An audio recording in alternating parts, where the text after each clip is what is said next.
Bonjour, dimanche prochain c'est Pâques et le lectionnaire nous offre, entre autres, le récit de la résurrection de l'Évangile selon Jean.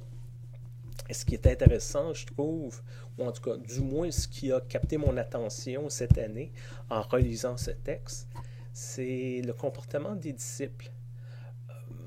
Bon, on sait, les femmes, ce matin-là, vont au tombeau de Jésus pour prodiguer les derniers soins au corps, puis tous les rites funéraires, découvrent le tombeau vide, ouvert et vide, reviennent voir les disciples et disent, le tombeau est vide, essentiellement.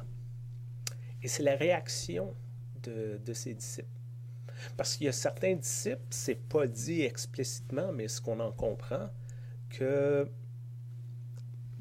ils vont pas voir.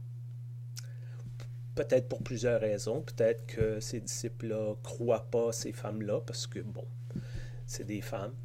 Peut-être qu'il y a un certain misogynisme ici. Peut-être aussi qu'il y a des disciples qui se disent, on en a assez, nous, de ce qu'on sait de Jésus. On a une bonne histoire, on a les enseignements de Jésus. On n'a pas besoin de plus.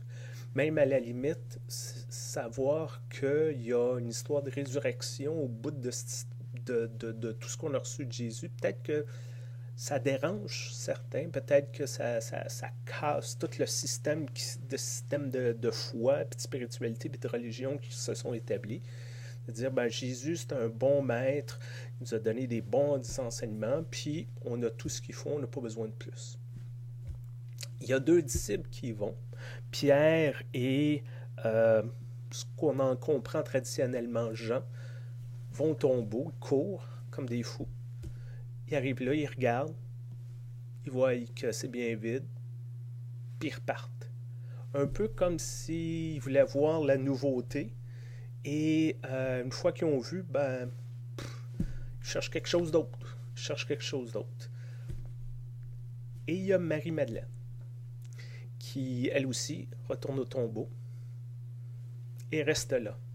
Reste là avec sa peine, avec sa douleur, avec ce déchirement d'avoir perdu Jésus. On ne saura jamais quelle était la nature de leur relation, puis on peut spéculer de midi à 14 heures, mais ce qu'on comprend, c'est qu'elle a beaucoup de peine.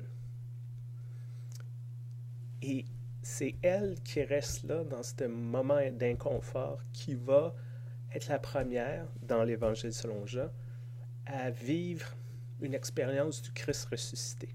Elle va rencontrer le Christ ressuscité. Et je pense qu'à quelque part, ça nous interpelle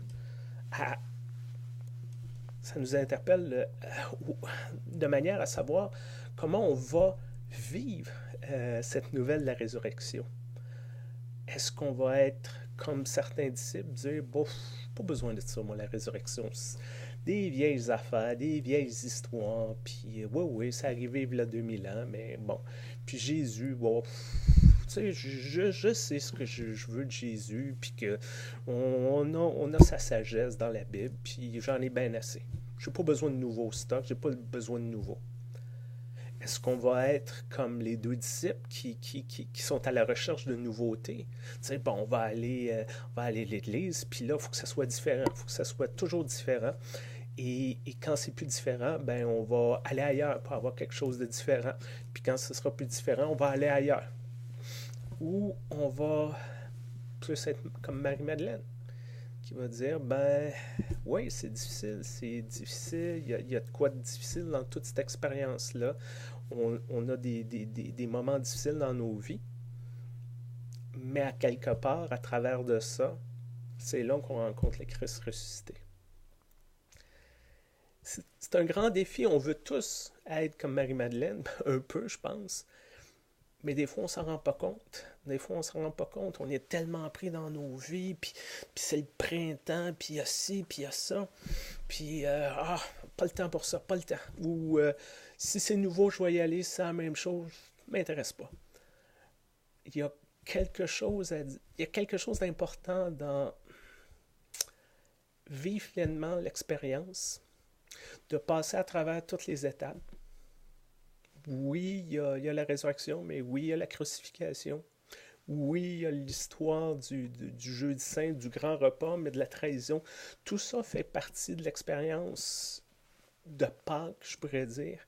Tout ça nous pointe à une espèce de renouveau, de transformation. Parce qu'à quelque part, Marie-Madeleine, c'est ça qu'elle vit.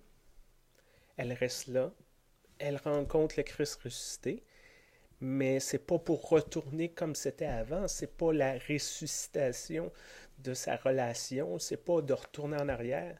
Elle comprend que non, ça va être différent à partir de ce moment-ci. Puis ça sera pas facile, ça sera pas toujours plaisant, mais ça va être différent, puis que le Christ ressuscité va être là.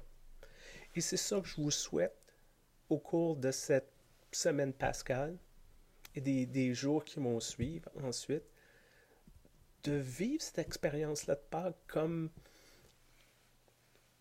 une, un, un, une possibilité de transformation, de, de voir au-delà de ce que vous peut-être voir, vous ouvrir l'esprit, de voir des nouvelles possibilités, de vivre pleinement ça. Même s'il y a des moments difficiles dans vos vies, mais de dire, des fois, lorsqu'on s'y accroche, il y a de quoi qui émerge euh, au-delà de tout ça. Bonne semaine, très bonne Pâques, et on se revoit très bientôt.